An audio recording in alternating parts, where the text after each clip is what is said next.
बिस्मिल्लाहिर्रहमानिर्रहीम। दोस्तों, मेरा नाम आमिर शहज़ाद है और आज का ये जो वीडियो है ये बेसिकली क्वांटिटी सर्वे के ऊपर है। और आज के इस वीडियो में हम लोग देखेंगे रफ़ कास्ट बिल्डिंग के लिए कैसे की जाती है। और ये रफ़ कास्ट या रफ़ एस्टिमेशन के ऊपर ये मेरा पहला वीडियो है।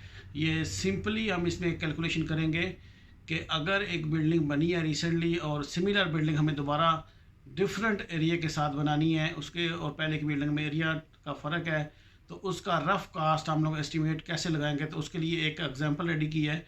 तो इस वीडियो में वो मैं सिंपली चंद स्टेप्स हैं वो बताऊंगा कि वो कैसे किया जाता है। तो यहाँ पे मैंने एक एग्जांपल लिखी हुई है। जैसा कि आप देख सकते हैं कि a person is the to the construct a building of plinth area is equal to 120 metre square on the plot and is cost is 6 lakh Pakistani rupees.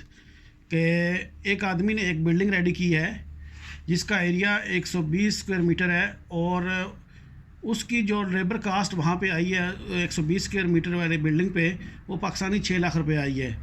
तो हमें सेम टाइम में determine the cost of construction of the similar type of building, जैसे पहली building बनी है ऐसी एक और बिल्डिंग बनानी है, लेकिन उसका जो प्लिंथ एरिया है वो 150 मीटर स्क्वायर है। तो इसकी कास्ट हमें निकालनी है। अगर 120 स्क्वायर मीटर पे 6 लाख आती है तो 150 पे कितनी आएगी, तो यही हमने इस वीडियो में एक्सप्लेन करने जा रहा हूँ मैं। तो सबसे पहले हम देख लेते हैं कि हमारी जो पहली बिल्डिंग है उस पे ऊपर कास्ट कितनी आई है। तो मैं लिख देता हूँ कि cost on 120 metre square area पे कितनी आ रही है, वो आ रही है 6 लाख रुपए। ठीक है जी। और इसका जो एरिया 1 मीटर कास्ट जो आएगी ऑन 1 मीटर स्क्वायर पे, उसके लिए क्या करना पड़ेगा कि 6 lakh divided by 120 metre square.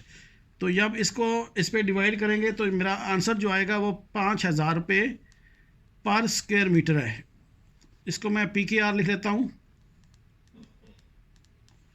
यानी 1 स्क्वायर मीटर पे मेरा 5,000 पाकिस्तानी रुपीज़ आ रहा है। और अब मुझे क्या करना है कि मुझे 150 स्क्वायर मीटर के ऊपर कैलकुलेशन करनी है। तो कास्ट ऑन 150 मीटर स्क्वायर, तो सिंपली हमारे पास 1 स्क्वायर मीटर की आ गई है।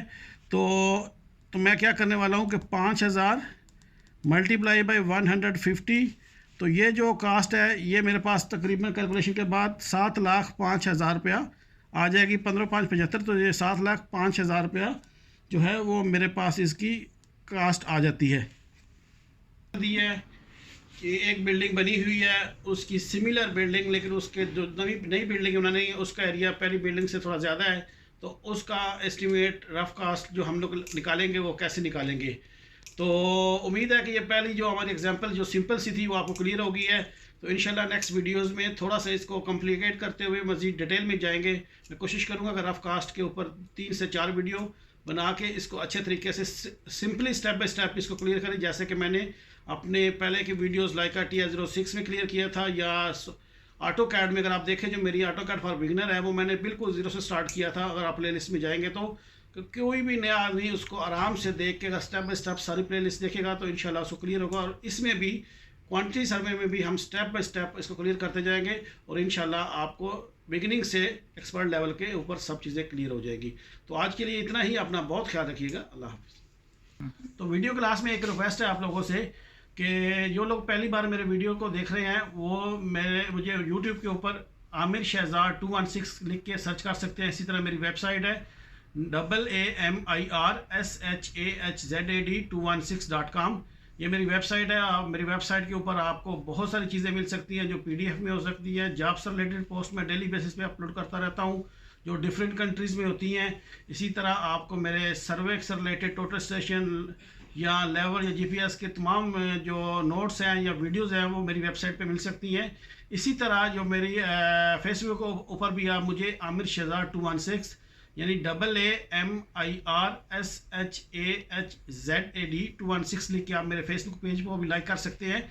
और उसके ऊपर भी मैं कुछ ना कुछ पोस्ट करता रहता हूँ, ये पोस्ट भी मैं लगा दूँगा।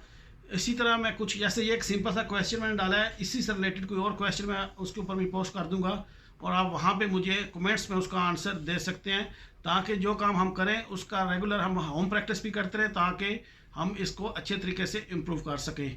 तो आज के लिए इतना ही, अपना बहुत ख्याल रखिएगा।